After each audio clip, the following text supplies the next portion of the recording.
అది అంటే frequent episodes అయ్యి అది తర్వాత క్రానిక్ సపరేటివ్ ఆర్థరైటిస్ మీడియాగా రంధ్రం వస్తుంది. ఇప్పుడు ఈ రంధ్రం వల్ల ఏంటి డిసడ్వాంటేజెస్ అంటే మెయిన్గా లోపల చెవిలో రంధ్రం పడడం వల్ల డెఫ్నెస్ వస్తుంది.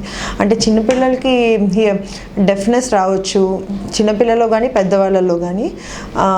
మళ్ళీ ఆ హోల్ వల్ల ఏంటంటే మిడిల్ ఇయర్ మ్యూకోజా లోపలది it is expose to the infections. అంటే బయట నుంచి ఇన్ఫెక్షన్ ఎంట్రీ అవ్వచ్చు, అంటే ఎంట్రీ ఆఫ్ కంటామినేటెడ్ వాటర్ కానీ సరౌండింగ్ ఎన్విరాన్మెంటల్ వల్ల ఇన్ఫెక్షన్ లోపలికి వచ్చి మళ్ళీ లోపల చెవి కూడా ఫ్రీక్వెంట్గా ఇన్ఫెక్షన్స్ వస్తుంటాయి. చీము కారడము, అంటే ఒక్కొక్కసారి అప్పర్ రెస్పిరేటరీ ట్రాక్ట్ ఇన్ఫెక్షన్స్ వల్ల కూడా చీము అగ్రవేట్ అవ్వచ్చు.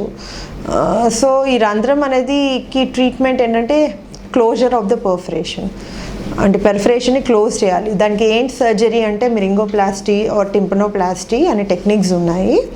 అంటే మనం ఒక ఫేషియా అంటే అదే అక్కడ చెవికి దగ్గరగా ఉన్న దాని నుంచి ఒక చర్మం తీసుకుని ఆ రంధ్రాన్ని క్లోజ్ చేస్తాం.